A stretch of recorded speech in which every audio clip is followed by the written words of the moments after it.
ഇന്ന് Kochi vlog day 2 ആണ് കേട്ടോ. ഇന്നാണെങ്കിൽ വെയിലും ഇല്ല എന്നാൽ മഴയും ഇല്ല, ആ ഒരു ടൈപ്പ് ക്ലൈമറ്റ് ആണ് കേട്ടോ.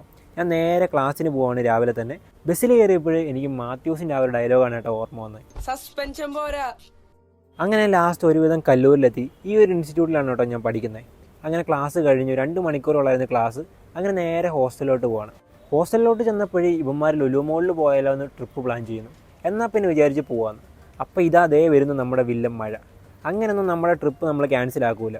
നേരെ എടപ്പള്ളിയിലോട്ട് ടിക്കറ്റ് എടുത്തു, മെട്രോ വന്നു. പിന്നെ എല്ലാം ഫാസ്റ്റ് ആയിരുന്നു കേട്ടോ. നേരെ ലുലു മോളിൽ കയറി. ലുലു മോളിലോട്ട് കയറുമ്പോൾ ഞാൻ ആദ്യം പോകുന്ന സ്ഥലം നിങ്ങൾക്ക് ഞാൻ കാണിച്ചു തരാം. അത് നമ്മുടെ സ്വന്തം ലുലു കണക്റ്റിലായിരിക്കും കേട്ടോ. വേറെ ഒന്നുമല്ല, ഇവിടെ കയറിയിട്ട് എനിക്ക് സാംസങ്ങും ആൻഡ്രോയിഡും ഐഫോൺസും എല്ലാം യൂസ് ആക്കാതെ പോവുകയാണെങ്കിൽ ഒരു ഉറക്കം വരില്ല. ഞാൻ എല്ലാം യൂസ് ആക്കി നോക്കി കേട്ടോ. സാംസങ് S24 അട്ടയും S24ഉം പിന്നെ അവിടെ ഫുള്ള് കറങ്ങി കിടന്നു കേട്ടോ. വേറെ ഒന്നുമല്ല, ഓഫേഴ്സൊക്കെ നോക്കിയതാണ് കേട്ടോ. ഇതിന്റെ പുത്തൻ റേവൻ ഗ്ലാസ് നിങ്ങൾ ആരെങ്കിലും ശ്രദ്ധിച്ചിട്ടുണ്ടോ? മെട്രോയിൽ നിന്ന് ലുലു മോളിലോട്ട് എത്ര പേര് കയറിയിട്ടുണ്ടെന്ന് ഇവിടെ കാണിക്കും. പിന്നെ നമ്മൾ ലുലു മോളിൽ നിന്ന് ഇറങ്ങി നേരെ ചായ കുടിക്കാൻ പോയി. ചായ കുടിക്കാൻ പോയിട്ടാണ് കേട്ടോ വ്ളോഗ് അവസാനിപ്പിക്കുന്നത്. എന്നാൽ അടുത്ത വ്ളോഗിൽ കാണാം. ബൈ.